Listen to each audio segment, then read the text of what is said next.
Hello, my name is Michael Wiacek, and I will be giving you a presentation on Block 1 of ITM. The things I will be discussing are the Internet of Things, cloud computing, computer hardware, and open source software.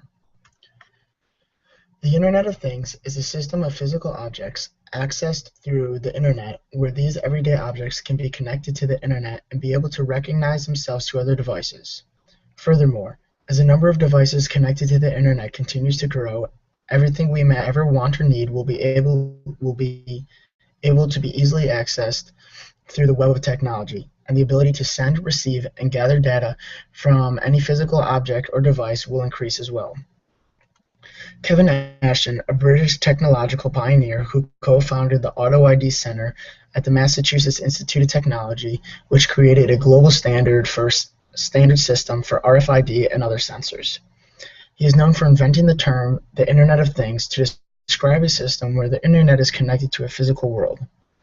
A common first step towards the Internet of Things is converting networks to proprietary protocols to IP-based networks. For enterprises, it requires partnership between operational technology and IT to address security and performances. The Internet of Things connecting new places such as manufacturing floors, energy grids, healthcare facilities, and transporting systems to the Internet. The Internet of Things represents an evolution in which objects are capable of interacting with other objects. Some advantages the Internet of Things can provide are hospitals that can monitor and regulate pacemakers long distance, factories that can automatically address production line issues, and hotels that can adjust temperature and lighting according to the guest preferences. Next, I'll be talking to you about cloud computing. Cloud computing is the delivery of services of computing a service rather than a product, whereby shared sources, software, and information are provided to computers and other devices as a utility. Cloud computing, or in simpler shorthand, just the cloud, also focuses on maximizing the effectiveness of shared resources. For some computer owners, finding enough storage to hold all the data they've collected is a real challenge. Some people invest in larger hard drives, others prefer external storage devices like thumb drives and other compact disks. However, some choose a completely different route, the cloud. Instead of storing information to your computer's hard drive and other local storage device, you save it to a distant database using the Internet as a connection between the computer and that database.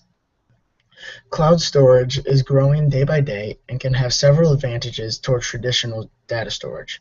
For example, if you store your data on the cloud system, you'll be able to get the data from anywhere that has internet access. You wouldn't need to use the same computer to save and access your information, and you can even allow other people to access the data, turning the personal project into a group effort. With the cloud, all your work is stored in one secure place that is easily accessible and is safer than it would be on a PC's hard drive. Next is computer hardware. Computer hardware is the visible parts of the computer that allow the computer system to work properly. It is the framework in which the computer software operates. Some of the main components of the computer hardware include the motherboard, which is a large rectangular panel with integrated circuitry that attaches the other parts of the computer, including the CPU, the RAM, and the disk drives. The CPU, or central processing unit, is known as the brain of the computer. This piece of the computer generally determines its wealth among other computers. The central processing unit is responsible for interpreting and executing most of the commands from the computer's hardware and software. The RAM of the computer, otherwise called the random access memory, is a primary storage unit of the computer system. The size of the RAM is very important as it also determines the speed of the computer. The RAM is very fragile, and if it loses information, it is most likely because of disconnection from the power source. The ROM of the computer is the first point to call when the computer is switched on. It contains the computer manufacturer information, which comes on display immediately when the computer is turned on. The content of the ROM cannot be changed, and it is not lost if there is an accidental power outage or disconnection of the computer. The hard drive of the computer hardware is the mass storage unit of the computer. The computer hard drive can store over 600 gigabytes of data. Though it is detachable, It is not usually frequently removed from the computer. It does not lose data when there is an accidental power outage. The monitor of a computer is an output of the computer's hardware. It is a screen in which the activities of the computer are displayed. These monitors can come in all different shapes and sizes. The power supply unit of the computer hardware, otherwise known as the power pack, is responsible for the power supply of the computer. It provides the point at which the power cord is linked to the power source. There are different types of power pack. Each computer manufacturer has a particular power supply unit which may not fit into another make of PC. And lastly is open source software. Open source is computer software that allows its source code to be opened with a license which copyright holders supply to the public. Change to the software can be made by anyone of the public for any reason, but only if it helps to benefit the software. Open source, often developed in public and collaborative manner, is most well known as an example of open source development today.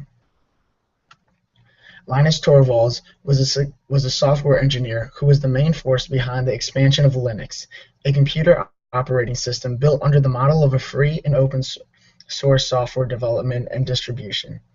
Later, he became the chief engineer at Linux and now acts as a project coordinator. Since it was created, Linux has distributed to more computer hardware platforms than any other operating system. It is the leading operating system on servers and other big systems such as mainframe computers and supercomputers. As of June of 2013, more than 95% of the world's 500 fastest supercomputers ran some variant of Linux, including all the 44 fastest. Open source software is growing each and every day, and with this, many advantages have been brought about. Some include the main advantage of businesses that open source is a good way for businesses to reach greater dispersion of the market. Companies that present open source software are able to create an industry standard and gain competitive advantage. It has also helped build developer loyalty as developers have a sense of ownership of the product.